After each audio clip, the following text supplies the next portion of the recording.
Hey, this is VK Tech, and welcome to my video on my bulk storage. So this is a Shulker loaded bulk storage. The input's over here.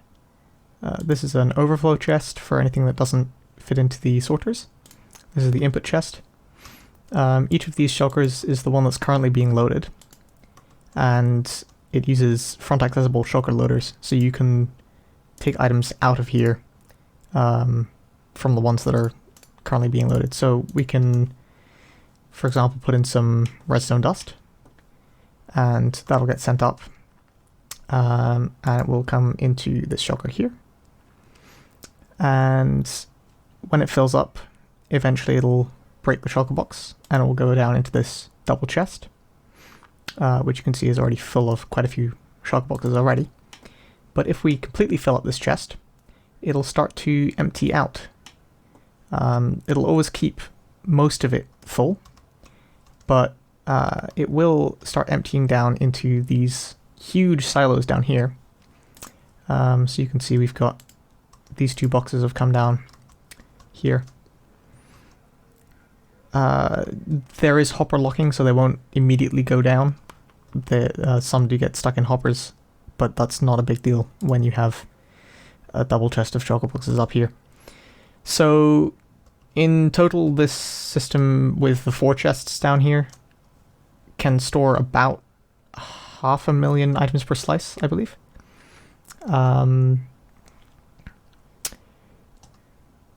It's pretty lag friendly. It only has, I think, 5 hoppers unlocked per slice, which is not bad.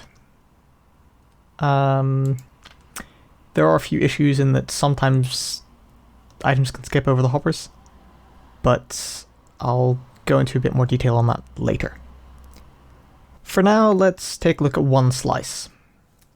This is one slice of the storage system.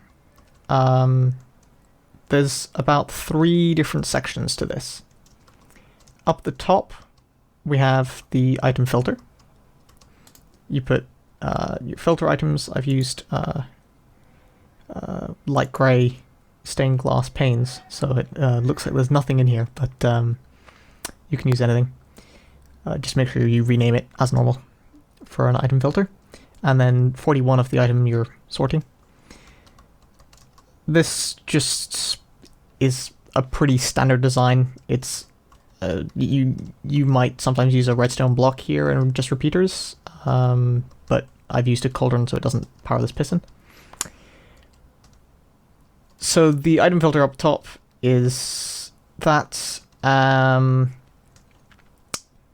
then below that we have the shulker box loader, which is this here. When the hopper fills up, this comparator triggers, and that triggers this note block, which the observer sends out the cauldron to lock this hopper, which means it doesn't back up.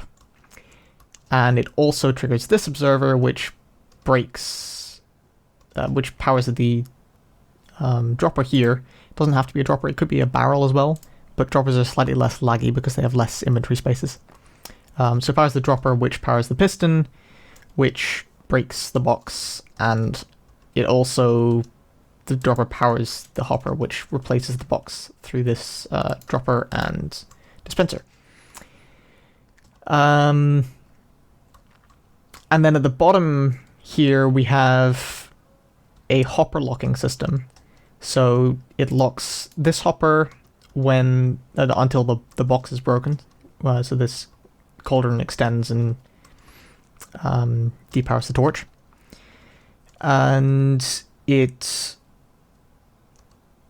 then below that, down here, we have hopper locking for the bulk silos at the bottom, so that when this chest fills up, it uses the reading through a block trick to detect signal strength 15, which is the full chest, and then it depowers these torches to unlock all the hoppers.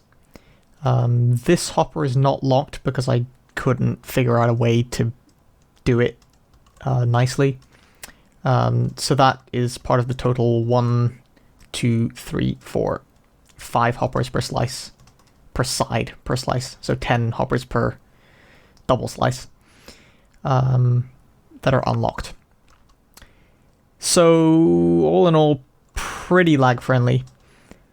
One thing that you might want to do if you want to save on resources or space, if you want to put something here, you can actually remove this system and it won't affect it in any way other than being slightly more laggy.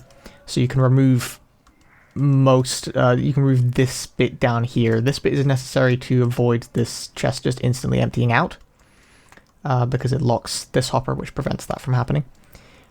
You can also remove this little bit here, which will stop this hopper from being locked. This is the outside of the room I was in before. This is just 4 slices of the slice you see over there, linked up to the input and overflow, and some water streams. So the input is just, there's a hopper going from the input chest into this dropper. You'll notice I put a cauldron here because I like having the clean floor, which is consistent on both sides, but the cauldron is less laggy than the hopper. So the hopper feeds into the dropper, and then we detect if the dropper has any items in it, and depower this note block, which starts this hopper speed observer clock that will power the dropper so that it spits out items at hopper speed. Then the items get elevated up using a soul sand water elevator, aligned on these sea pickles. They go over the hoppers and round, and then fall back down into the hopper down there, which just feeds back into the overflow chest. One thing of note is that here I don't have any ice, and you might be thinking that will cause items to get stuck there. But actually, it turns out that items can have enough momentum to skip over blocks, even if they're not ice. It just doesn't always happen, so you have to be careful when you do this. If you just put it on top of the water stream, it'll sometimes get stuck. It didn't in that case, but often it will get stuck. But if you align it to the side, because it's on the ground, it gets more velocity from the water, so it has enough velocity to skip over the gap. But if it's just floating on top, it'll not always get that much. So that's why it's important to have this gap here and not just run it around the side. You might also be wondering why these sea pickles are here if I'm not using ice, because normally you'd align the items on a stream going along the side of the hoppers, and then you can put ice in that so that they skip over without losing any velocity. But I'm not doing that here. So why do I need the sea pickles? The problem is that hoppers are not a full top surface, so you can go inside of the hopper. So my hitbox is slightly inside the hopper. And if items get into that state, they won't be able to be pushed out of it by the water stream. So you can end up with items just getting stuck in the hoppers, and that'll definitely happen if you have them here. That item is just sitting inside the hopper and it'll just get stuck there. So the sea pickles will align them so that they're slightly... so that they're on the edge of the hoppers, and they won't go inside of the bowl. So that's why the sea pickles are there. There's no sea pickles here because there's no hoppers, so there's nothing for them to get stuck in. And again, sea pickles here. So that's just some notes about the water stream system that you need to be careful of. Now I'll go over a couple of disadvantages of this system and of how I've got it set up. The first thing is that items can actually skip over the hoppers. This is just because of dropper randomness. Sometimes you'll get two items which are slightly too close together. They come in at slightly faster than hopper speed, but they're not close enough to get stacked together. So if that's a problem for you, you can just add another observer. I don't remember exactly where it was that I was thinking earlier, but you can slow down this clock basically. Just add an extra observer, or maybe put a repeater on the second setting or something like that instead of one of the observers. So that should prevent the issue. But for me, if I put in like a double chest of redstone dust and have a stack or two coming into my overflow chest, I don't really mind. I'll just put it back in again. Another issue is that the Shulker loader doesn't actually operate at double speed, at hopper speed. So the box doesn't get replaced quite fast enough, so a hopper speed input won't actually be able to keep up. So that's another reason why items might skip over the sorters, because the whole thing gets backed up and then there's no space. The last issue is that because of item randomness, when the box gets broken, the item gets a slight random velocity. And if two slices break the box in quick succession, there's a chance that one of the boxes could end up in the wrong hopper. I've never seen this happen, but it's possible. And that's one of the reasons I've used a slab here rather than a carpet. So a carpet would be a lot smaller and give you a bit more space to, well, it would add the illusion of a bit more space. It doesn't actually really give you any more space, but it feels a little less cramped. But it will mean that there's a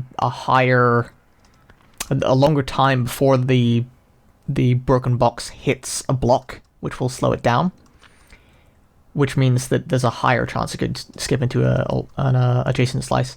But it's still quite a low chance. And it will only happen if you get an unlucky roll on the randomness dice. So it goes in an unfortunate direction, and if the adjacent box is broken at the time when it moves into that box's space. So it's a very low chance that it will happen, but if it does happen, you'll get a box in the wrong silo. I'm not really bothered by this, so I didn't try to fix it. Fixing it is a lot of effort. It basically requires redesigning the whole thing. I'm not sure if it's even possible to do a front accessible box loader that doesn't have this problem. So I would say it's a non-issue. But if you think it's an issue, this storage probably isn't for you. And in fact, Shulker loaded storages probably aren't for you, because most Shulker loaders have this issue. That's about it. I'll put a world download in the description, so you can take a look at exactly how I've set all this up and make a Lightmatic from the slice or whatever. Yeah, enjoy.